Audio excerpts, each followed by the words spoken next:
So I picked up Gotham Knights thinking it was just gonna be straight garbage. But to my surprise, it's not as bad as people make it seem to be. I do understand why people would hate on this game though. One of the reasons why I think a lot of people are hating on this game is because it's not set in the Arkhamverse, or maybe another reason is just because it doesn't feature Batman or Jim Gordon. Because in this game, those two are straight up dead. They're out of the way so the other members of the Bat family can shine. I honestly don't know how well a Batman can do without Batman, because quite frankly, it's honestly a hard sell. Like, this is gonna be an uphill battle for the developers to convince people to buy a Batman game without Batman. But I think some of the main issues with the game comes from other places other than just the synopsis of the story. The footage you see in this video is recorded from my old ass PC or my Steam Deck, so if the footage looks really bad, just know it's on me. This game has potential to look really good. I just don't have a computer that can run it. And even if I did turn the graphics up, I'm pretty sure my house would burn down. So yeah, I'm gonna have to turn down the graphics for this one. But in my opinion, playing this on the Steam Deck is pretty decent. If you guys own a Steam Deck, this game works really well. I played the majority of the story on the deck and found out some specific things make the game really laggy. If you're traversing the city on foot or by air, the game starts running at a slideshow,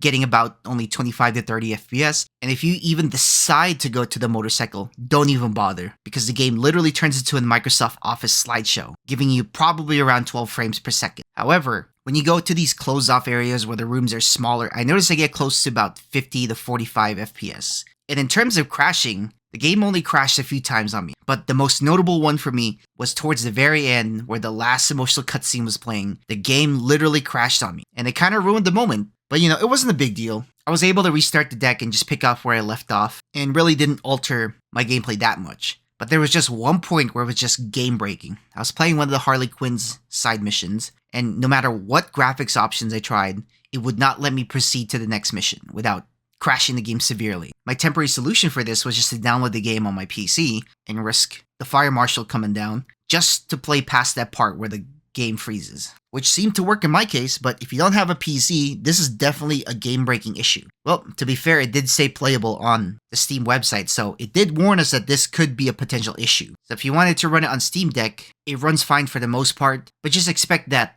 at some point, if you're doing a side mission, you might not just be able to continue. Alright, for this next part, I will go into spoiler territory for the rest of the video, so if you don't want anything spoiled in the game, just turn away right now. But with that out of the way, let's talk about the worst part of the game, hands down, which is the gameplay. If I'm being honest, it's pretty boring. It might be the character I played, which is Jason Todd, because, you know, he looks like Jack Reacher, and for me, I love playing characters that are just ridiculously buff for no reason. So maybe it's just my character's playstyle that's pretty bad. But from my experience with this game, the combat is just not satisfying at all. I promise you, it is just stupid easy to finish the game with just 2 moves. If you happen to just master dodging and using the hold button for a heavy attack, I promise you that you'll have all the necessary skills to finish the game with little to no difficulty. The biggest thing I really dislike about the combat is the fact that you can't do any counter moves, just like in any traditional Arkham game. Like, dude, Batman is a master combatant who memorized hundreds of fighting styles like Krav Maga to Taekwondo. You would think that some of his proteges would learn how to counter enemy attacks, right? But they just don't. Sure, you can dodge and do something called a perfect dodge, which is probably the closest thing we'll have to counter attacks,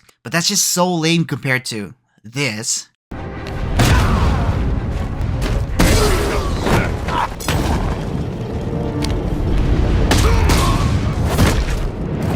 Like, these are the cool counterattacks that you can do in the Arkham game. Like, every time the camera just zooms in to get a close-up on how Batman just bodies these fools, it's always cool and satisfying, every time. And it just makes playing the game more exciting. The fact that this game doesn't have a counterattack button is just straight whack F.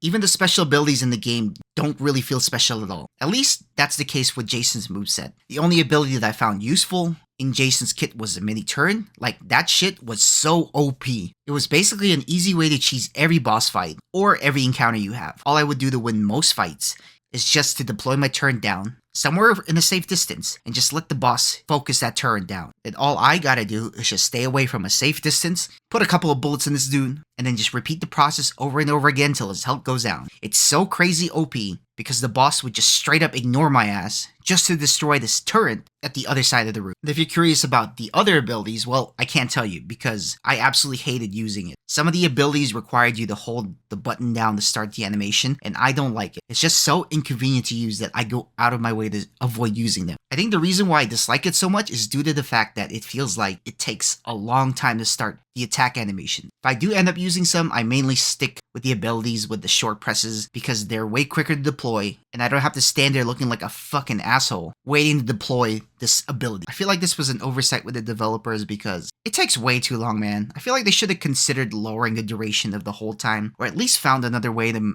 map those special abilities on the controller. Like, it was just not fluid at all. I did not use it. I just found myself just ignoring it altogether. And it's so disappointing to see how bad the combat was in this game because the Batman series, at least the Arkham ones, always featured this free flow combat system and it was really fun. It is so good, I'm pretty sure it gaslit me into thinking I could fight a bunch of goons in an alleyway.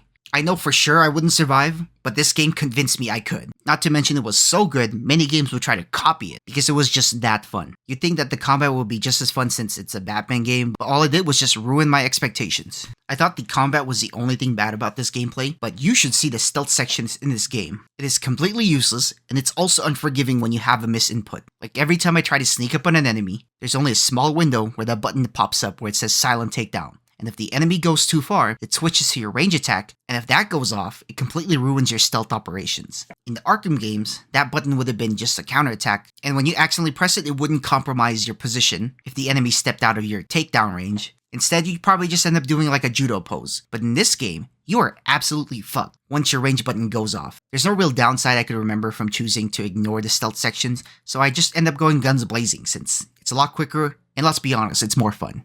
On a side note, you know how Batman would use batarangs to distract enemies towards a certain direction? Well, Jason in this game uses guns, and for some reason the enemies act like they have no idea where the gunshots come from. Don't kill me! I don't like that at all. Do you even know who I am? I don't want to go this way!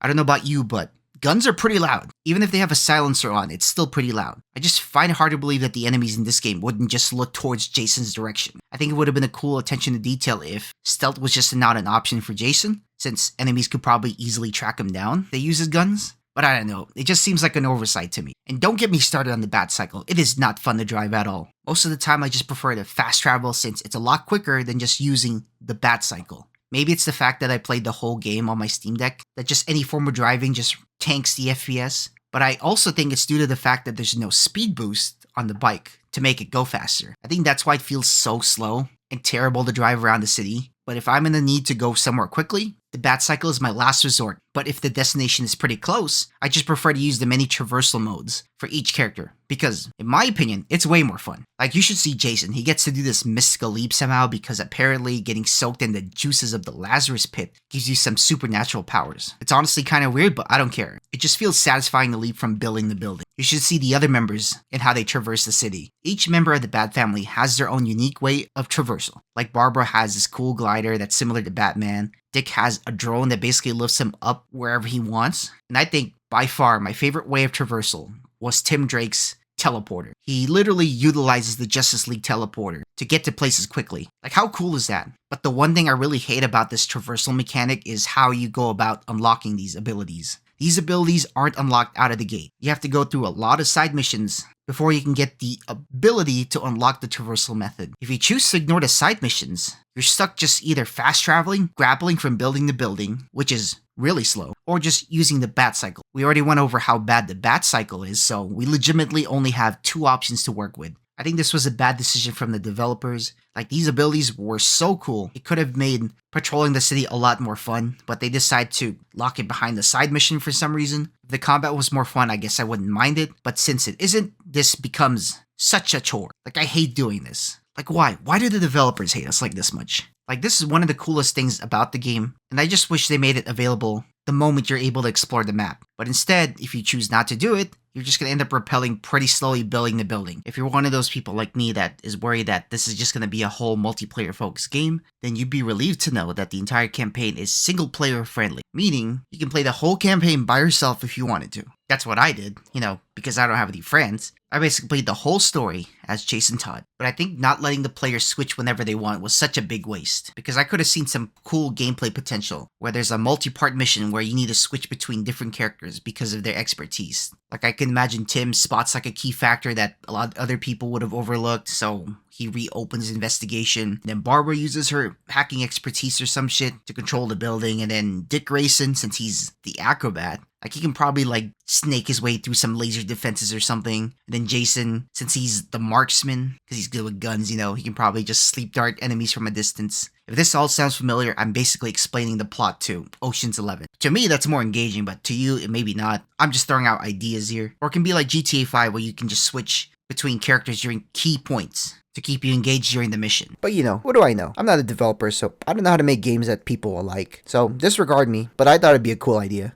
And don't get me started on the supposed upgrading or crafting system in this game. I never understood it and didn't even care to learn it one bit. All I knew is that if my gear number is lower than the enemies, I would just upgrade the gear to whatever the highest available one I can craft. I didn't notice any difference in terms of perks or buffs. It just felt like the game was either getting easier or harder depending on what gear I had. Well, at this point, you're probably wondering, with all these issues, you'd think this game had no redeeming qualities. Well, it's not entirely true. There are some things the game does that I think was handled pretty well. One of the big ones that I really like is the Court of Owls storyline. When I picked up the game, I totally forgot that this was a feature in the game, so I really got interested once they started bringing out this faction. I just like the concept of an organization so powerful that Batman himself couldn't even tell if they're real or not. They even recreated this one scene in the comic where Batman got stuck in their labyrinth for days without food and water. I will admit it's not a one-to-one recreation of the comics, but I'm glad they referenced it in the game. They got the hallucinations down to even how they trick your brain, thinking the maze was never ending. There was a point in the map where they showcase a bunch of machinery that switches out each segment of the maze to make it look like it's never ending. Like, to me, that's some cool level design to where you can actually tell a story just from the environment that you get to explore. I will say the story loses its steam as soon as we found out who the other faction is that's pulling the strings in the background, which, to no surprise to anyone, is Talia al Ghul with the League of Shadow. And at some point, they brought back Batman again, using the Lazarus Pit only for him to die again,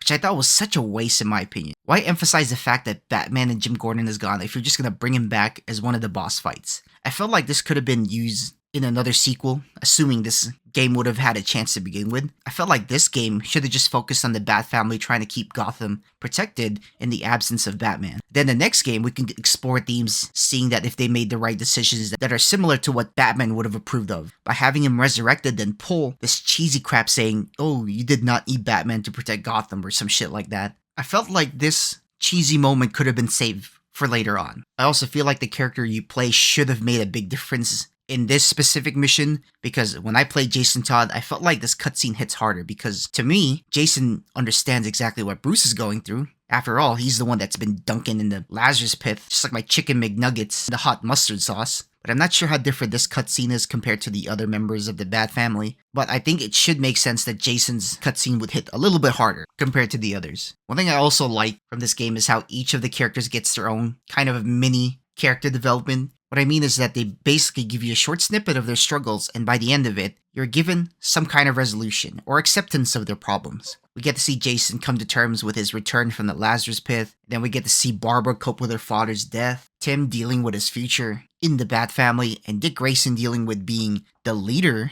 in the Bat family. I'm not gonna lie, these characters don't go through any complex arcs, but it's close enough to satisfy my simple-minded attention span. I also liked how they handled some of the detective parts in this game. You set up a crime scene where you kind of have to treat it like a real investigation, where you have to connect the motive to the crime that just happened where you are, and I thought that was pretty cool. I just think they executed it pretty badly because at first it kind of got confusing. I was just clicking buttons until something happens, and by the time that I got used to the mechanic, it was towards the tail end of the main story. So I feel like this was kind of a wasted potential, which is such a shame because I thought it was a great way to set the games apart from the Arkhamverse. You literally have to tie the dots yourself instead of just scanning one item and then Batman's doing all the work for you. The way you initiate some side missions was kind of neat, but kind of annoying after a certain point. The way you have to kickstart some of these side missions is to interrogate thugs out in the real world to simulate the legwork of trying to get information from the streets. I think this was a cool idea at first, but then it got pretty laborious. I get that one guy probably won't have all the answers, so I'm gonna have to,